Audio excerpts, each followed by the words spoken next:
Hello viewers, কিভাবে আপনারা ওহো অ্যাকাউন্ট খুলবেন সেটা দেখতে পারবেন আজকের এই ভিডিওতে। তো চলুন ভিডিওটি শুরু করা যাক। সর্বপ্রথম আমার কমেন্টে একটা লিঙ্ক দিয়ে রাখবো, ওই লিঙ্কে ক্লিক করলে এরকম একটা ইন্টারফেসে নিয়ে আসবে। ইমেল দিয়ে যদি আপনি অ্যাকাউন্ট খুলতে চান তাহলে ইমেলটি সিলেক্ট করবেন। এরপর সর্বপ্রথম ইমেল দিবেন, 2 নম্বরে পাসওয়ার্ড দিবেন, 3 নম্বরে কনফার্ম পাসওয়ার্ড দিবেন এবং 4 নম্বরে দেখতে পাচ্ছেন গেট কোড, এই অপশানে ক্লিক করলে আপনার ইমেইলে একটা কোড যাবে। ওই কোডটি বসিয়ে এখানে সাইন আপ এ ক্লিক করলেই কিন্তু অ্যাকাউন্টটা খোলা হয়ে যাবে। আর আপনি যদি ফোন নাম্বার দিয়ে অ্যাকাউন্টটা খুলতে চান তাহলে ফোন এটা সিলেক্ট করবেন।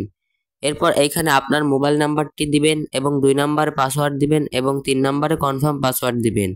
এরপর 4 নম্বরে গেট কোডে ক্লিক করলে আপনার নাম্বারে একটা কোড যাবে, কোডটি বসিয়ে সাইন আপে ক্লিক করলে অ্যাকাউন্টটা খোলা হয়ে যাবে।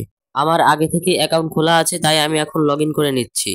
লগ ইন অপশানে ক্লিক করার পর এখানে ইমেল এবং পাসওয়ার্ড দিয়ে লগ ইন করে নিচ্ছি।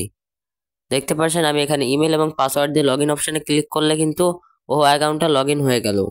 তো এইভাবে খুব সহজে আপনারা ওহো অ্যাকাউন্ট খুলতে পারবেন।